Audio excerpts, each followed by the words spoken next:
In the heart of Ibadan, Nigeria, right behind the famous Bodija Market, stood a forgotten house.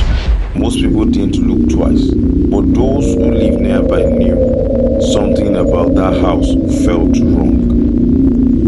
It was small, made of cracked cement blocks. Its roof sagged like a tired man. The zinc sheets were rusted. Broken windows stared at passers-by like dead eyes. And the smell, even the butchers nearby complained, and they were used to blood.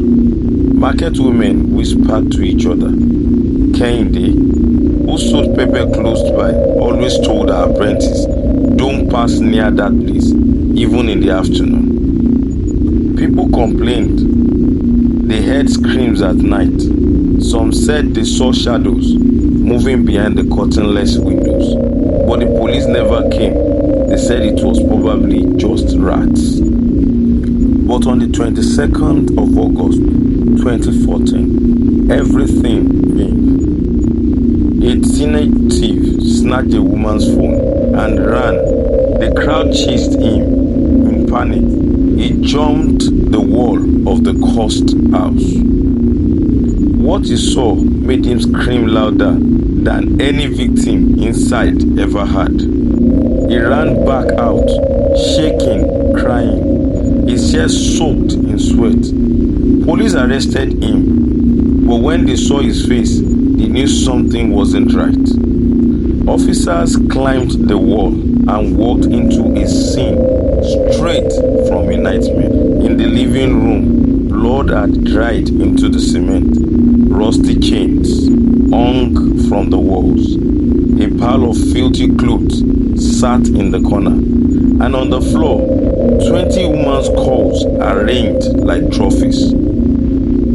The walls were covered in marks, symbols, names scratched in desperation, and handprints, blooded ones. But the worst part, the chains were still warm. Someone had just left, or maybe they were still hiding. In the back of the house, police found a room sealed with old wood and sandbags. When they broke through, what they saw chilled even the toughest officer. Candles, black and red, sat on the floor. In the center, a shrine built from bricks, blood, and bone. Photographs of people were nailed to the wall. Their eyes were scratched out. Red crosses painted over their faces. Jars filled with what looked like human parts were placed carefully around the room, and the smell even trained officers vomited. 2 men were arrested. They said nothing, just stared, their eyes lifeless, like broken dolls. Police promised justice, but no names were released, no court hearing, no trial. Months later, it was like the case never happened. Neighbors gathered around the house, crying, praying, holding their noses, and when they saw the skulls, people began to collapse in shock. A woman named Jumoke saw the story on TV. She screamed.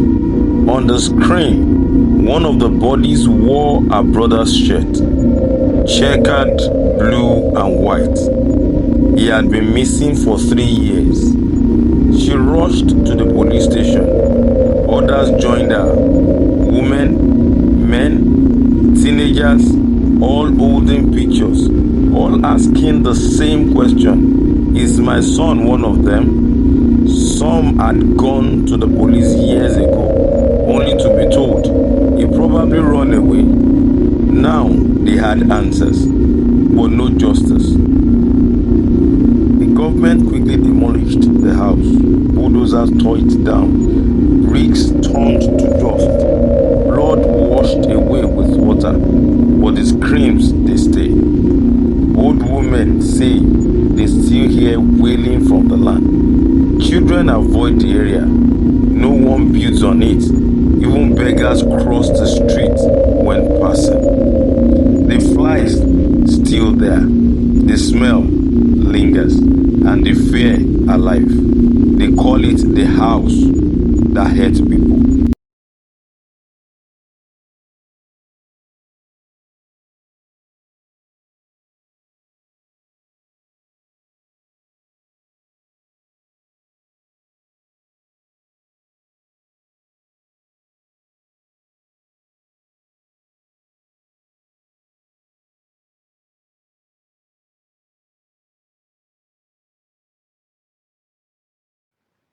Some stories are buried, some are forgotten, but this one lives in whispers.